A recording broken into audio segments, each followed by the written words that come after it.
Hello and welcome back to another exciting episode of the Mule Mindset. And this is a very special episode, not only because we have an excellent guest and we're talking more about the Enneagram, which we all really love and enjoy, but we're live. We got some video to this one. So this is something that... DMP students in here. Yes. Thank you so much to the DMP students that are helping us with this specific project, because it's something we've wanted to do for a very long time. Get this kind of out there, used for marketing, and get it onto our social media just to kind of expand that reach and help more and more UCM students and alumni. But on that note, I'm joined, of course, with Jess and Ethan, but we're also joined by another special guest to talk about her own Enneagram type, the Enneagram 6. So I'm going to turn it over to our guest. Yes, hello, and thank you for the invite. I'm thrilled to be here. Thank you for the opportunity. But yes, my name is Jessica Davis. I work on campus as the Operation and Systems Manager over in the Graduate Studies office. And then I've been interested in the Enneagram really since 2019, so for several years now. And I've even read the book, The Road Back to You. So that's my background with the Enneagram, so very interested. Yeah. Okay. And we did a workshop. Wow. We did. She was part of our very first workshop. Aww. That's right. I was. Highly recommend the Enneagram workshop by Career and Life Design. Yes. Very awesome. Thanks for the shout out. No, we've had, so many opportunities to connect with people across campus, but this is a perfect example of kind of what that looks like and the other guests we've had on. But I think we really want to talk today specifically about Enneagram 6. But Ethan's also an Enneagram 6. It's my number. It's fine. Ooh, He's time on for to my finally number. his time. Kendall and Jess have gotten their numbers, and it's time for mine now. So That's I'm right. excited. So represent. Absolutely. We got another great episode. So, we're going to be talking about the Enneagram 6, and 6s are normally known as the loyalists, right? Because they have fierce loyalty to any organization, any relationships around them. 6s are really kind of the questioners of the Enneagram, because they are all about gaining an understanding of the world around them, kind of similar to 5s. But they are kind of your worst case scenario type people. I don't mean that in a negative way, right? They are all about kind of understanding the world around them, but also preparing for all the scenarios, all the cases and things like that. And I think about our director, who's also a 6. And she's really good about whenever, we have a project or something and we bring it to her, she's good about kind of pointing out all the different outcomes that could potentially happen. Yep. And just that's one of the biggest strengths I see with Enneagram 6s. But like I said, they have fierce loyalty. They definitely are kind of more introverted typically, but especially when they're really healthy or they're pulling from their various wings, as we'll talk about today, they can become more extroverted and I think really expand a little bit. Do either of you have any kind of quick notes on that or anything about your personality that really stands out? To your point about, really pulling from your strengths, it's funny. I was reminding myself what Enneagram 6 strengths are, and one of them is courage. And I feel like courage is something, at least through my, growing up, adolescence, that was not something I thrived in. But I feel like as I've gotten older, courage seems to be something I'm kind of leaning in more to. That's awesome. No, that's awesome. And I would say for me, hitting on the point about always coming up with the worst case scenario. Oh my gosh. I just remember even just growing up, it's crazy. My mom's like, why are you always thinking about the worst case scenario? And it's like, I always, even if it's something that I really shouldn't be worrying about right now. Yeah. So it'll be fun to dive into it. See how it's something I've heard of too, and I don't know who said this or like what workshop we encountered in, but they talked about 6s, and then whenever they walk into a building, they want to know where all the exits are, where all the fire alarms are, like everything to know, just because they want to make sure. I don't even think about those things. No, and that's the thing about 6s that I absolutely admire, is because they point out things that I'm like, I didn't even see that. Even especially it has to do with work, right, or anything that we're working on in the center. Like Amber will point out things, and I'm like, I didn't think of that. They're pretty detail oriented, actually. Similar yes. to a 1. I think that's why they commonly get mistyped. They are with 1s, and they're pretty analytical too. I mean, I think in that regard too. But 6s definitely have more of an inner circle of friendships, I feel like too. They definitely like find their people, and they are relationship driven, but it's with the people they're really close with. And does that resonate with any of you at all? Yeah.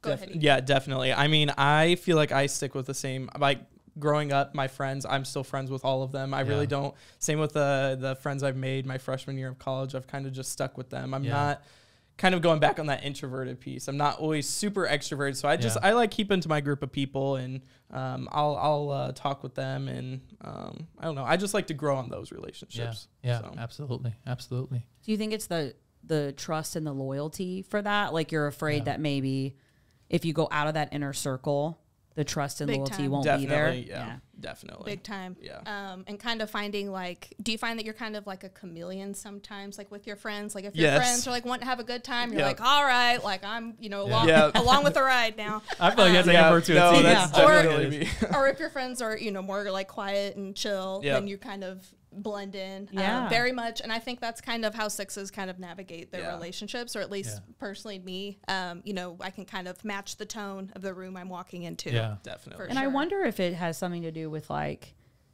they're going into growth mode because they're with people that they feel healthy with. I know you have that pulled up, but they go into 9 mode, and that their 9s are known as the chameleons of Enneagram. So I wonder if they're taking on some of those traits. I do think so too. Yeah. It's interesting. Yeah. And 6s have a success-oriented side to them too. I mean, 6s are achievers. I will say that. Like, I don't think I could said enough, but 6s are definitely like goal-driven, and they have kind of their goals. But so that's kind of an overview of the Enneagram 6. But I want to talk about another relatable topic, and that's stress and growth. I think Ethan kind of has the stress and growth pulled up because obviously some of our most relatable moments are when we are stressed or when we're in growth. So you want to take us through that, Ethan? Yeah, absolutely. It's so funny. Kind of pre-reading again. I'm like, okay, this is me. This is me. Yeah, this is me. So it's so funny. So we'll go into stress first, and you feel unstable internally. Yes, if I'm stressed, I'm like, oh my gosh, it's all over right now. Overly focused on material success, pouting. You don't feel calm when sitting still. You assume that you're always right and the other person is wrong. Building resentment and overprotective of beliefs. And that's because you're taking on traits of the unhealthy 3. Yeah. And competitiveness, I feel like is like a big thing. Like definitely the 6s I've been around become really competitive if they get stressed out too. Yeah. I think the biggest one on there for me is you don't feel calm when sitting still. Reason being is like, I foresee this problem that's probably could be a year out future problem, but I'm like, I got to fix this right now. If I don't fix this right now, it's just going to snowball into other things. Wow. And so I'm like, I have to figure out, even if it's something that I can't solve that night, like I can't solve within an hour and a half. And so I'm like, I'm already thinking so far ahead, even like once again, after graduation, all of this different various things, I'm just like, I need to figure this all out. I need to have my whole entire life planned. Interesting. Which has to go back to like that, remember like the goals, like being able to, like they're high achievers, probably for that reason, because like it's almost like a safety net in a way. Jessica, what do you think about some of these things? Definitely the one that stuck out for me was, especially like in my own personal relationships, like my marriage, building resentment. That one was a big one. Struck a chord. I've really, I've really tried to personally, take steps to improve that, because as you know, building that resentment in a relationship, it's not good. Yeah. It's going to come out later. So kind of getting it out there in the open is something I'm working on. Okay. Yeah. I have a question for both of you. So my husband, Joe, is a 6, and I feel like he constantly needs reassurance. Like with whatever we're doing. Bingo. Yeah. Do y'all? Okay. Because I just constantly feel like I have to like, it's okay. Hey, it's okay. Yes. And I'm sure I'm annoying about it all the time. Because he never wants to make a decision. He's always like, well, why don't you make the decision? Oh, yeah. I'm like, yes. Seriously. Yep. That's where I feel like the 9 kind of comes in. It's just like going with the flow. Yes. Like you make the decision, not me. Yeah. But 100%. That's okay. Yeah, no, definitely. I need all the reassurance possible. Even love if it's language, some silly language, words of affirmation. Words of affirmation. Yeah, it's just got to be, even if it's something silly, I'm like, I just need to be told that this is right or whatever. Like it's going to be okay. It's going to be fine. And so you're like already thinking about tomorrow then. Tomorrow, I worried about tomorrow last week ago, right? Yeah, I'm like way ahead. I'm like 2, 3 weeks, 4 weeks ahead. Like I'm my calendar is That's true. Is way ahead of itself. That's so cool. That's so interesting. Yeah, it's interesting. Going in on the growth side, you have an easygoing attitude. You don't get easily offended by others' actions or words. You feel a sense on grounding yourself, taking care of yourself, prepared but not controlling, helping people with their struggles happily, and then relaxed in your physical body. I think of the relaxed, like 6s when they are like, they just go with the flow. Amber has a lot of those moments at work, more than she realizes. I agree. She's in growth mode. I think work way does more put than Amber she in growth realizes. mode. Yeah. Yeah, I would say at work, I'm definitely more kind of that easygoing attitude. I feel like I must be in my stress side a lot in my personal life, unfortunately. Oh, no, Ethan. But no, I can definitely see myself taking on those growth traits for sure. Yeah. The growth trait that stuck out for me was taking care of yourself. So I'm a mama of a little kiddo. He's 2. And I know Jess's mom as well. So you kind of understand that first year, you're really, it's all about baby. Yep. And your needs kind of get put on the back burner a little bit. So I'm slowly getting better at that and, making time for myself, self-care. So I must be in somewhat of a growth. Ooh. Enneagram 6. There you go. Go, Jess. Go, Jess, go. We're working on it. Work in progress. Yeah. I love it. Yeah, I think for me, I don't feel like, unless I am in my stress mode, in my growth mode, I definitely don't get easily offended by others' actions or words. Like, and I feel like I've been better about that in the past, like, couple years. I'm just more so now like, okay, whatever they're saying. Sure. Who cares? Like, like a sense of maturity. Yeah. I think that gets better too as you grow older, Ethan. Yeah. So take comfort in that. Okay. As you get older, you really kind of realize, just do your thing. Yeah. Be true to you, and everything else kind of goes quiet. But I would agree with that. You're not really as, I guess, prideful would be the word. Yeah. Pride. And I think there's got to be something too, like almost adapting to your environment. Like if you are in a career path sustained over time, like I feel like there is like a little bit of give or take, so to speak, like with your Enneagram number. Like maybe you just like certain things kind of don't bother you as much anymore. You just kind of adapt, I think. Yeah. And I don't know. I think 6s, that's where you can kind of lean on other members of your team too to kind of like assist you with that too. And they're a part of the head triad. Yes. Yeah, they're the thinkers for sure. You guys are thinkers. So when you make decisions, do you feel like that's the route you take? I was interested to hear, I feel like sometimes I'm a gut or an intuition person, but maybe at the end of the day, I really do make decisions based on logic and, data, concrete things. I know 6s were more like black and white. So kind of with decision making, we kind of like to have kind of a clear cut black and white way of doing things. Yeah.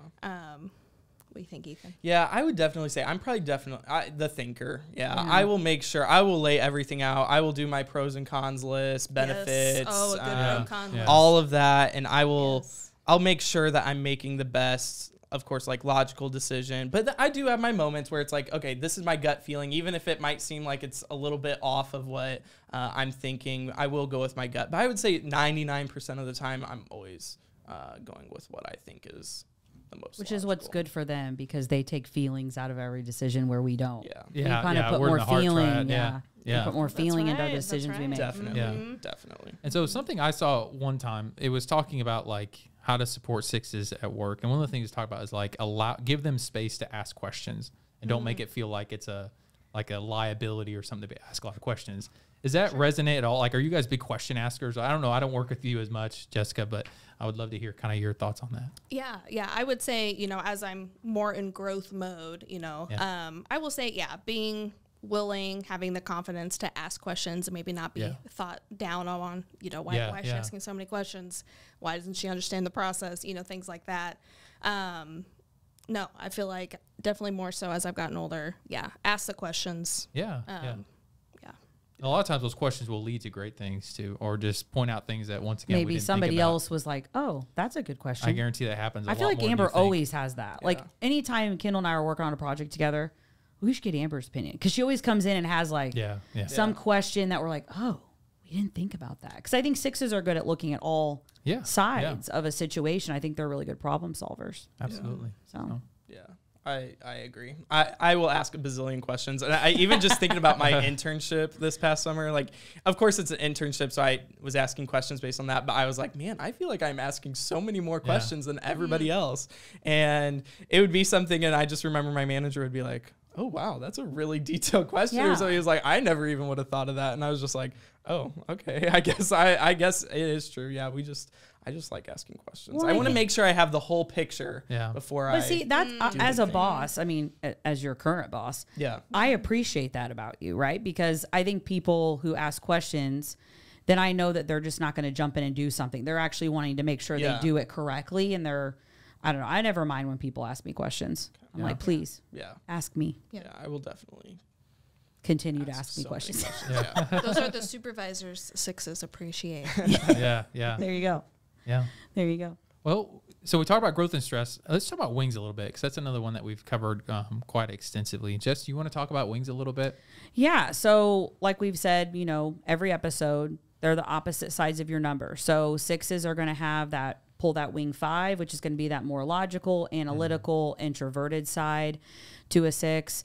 But they also can pull the 7, which is their more fun, adventurous, go with the flow, spontaneous, definitely more extroverted side.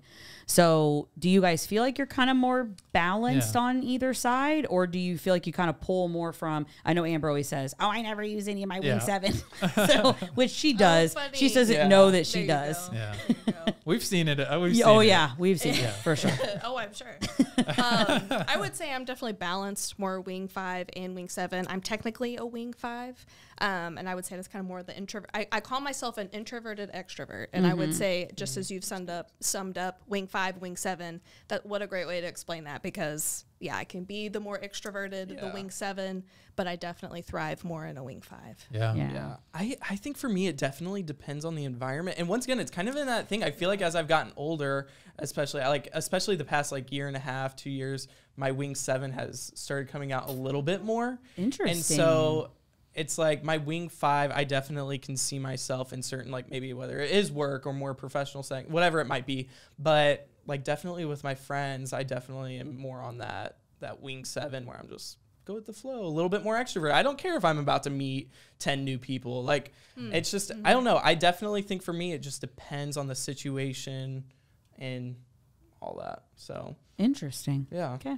That's one thing that we've really discovered, I think, a lot, and a lot of the experts we talk to is you do kind of want that balance between those two in order to pull from both of them, because obviously they're quite a bit different. Wing 7 versus week 5. Yeah, but 5 and 7 is pulling both of those, knowing different situations that you can be extroverted and certain ones that are more comfortable being introverted. I think drawing from both creates that balance. I think that's something we really learned about with the Enneagram. And I really see it with a 6, using the balance of both sides, because I think pulling that wing 5 is going to help them be more logical and analytical to help maybe calm their nerves a little bit. Then I think the wing 7 can help them, hey, just go with the flow. Just have fun. Don't worry about all the what ifs and all the whys and all the questions. So I feel like their wings really help balance them out. Yeah. Well, we've talked about wings now. Ethan, I think there's a graphic that you can pull up here. The you might be a 6 if, and I want to focus on that one. It should be in that same packet that you're on right now. You want to take a look? Yeah. Pass it on. Yeah, pull it up. Because these are always great, because if you're kind of wondering if you're an Enneagram 6 or not, this is a great way to kind of figure that out. So let's pull this up here. Yeah, you might be a 6 if you are uncomfortable with change. You attend every one of your child's school plays and baseball games. Ooh, I'm looking forward to that loyalty. Yeah. You ask a lot of questions. We might have touched on that. You have a plan B for, all caps, everything. B, C, D, E, the whole alphabet. The whole alphabet. There you go. You are really good at troubleshooting potential problems. Oh, yeah. You don't trust people until they earn your trust. Very true. Very true. Okay. So on that note of trust, though, if someone breaks your trust, it takes it's bad. Yeah. I know my husband's like that. Time. If you break his trust, no good. You're done. Yeah. You're done. It takes a long time for me. Yeah. This one says you're uncomfortable with change, but I feel like that's more of an unhealthy trait. Unless and tying it to higher ed, where my position is in higher ed.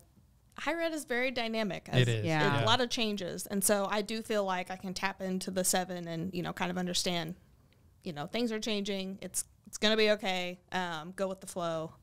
So I would find changes. It's not as scary to me. Yeah. But if I've got that good community, if I've got that good support around me, that helps. Yeah, and I would say too, it also depends what kind of change. If it's a change that's gonna help me out in my future, I'm not as uncomfortable with it or whatever. Sure.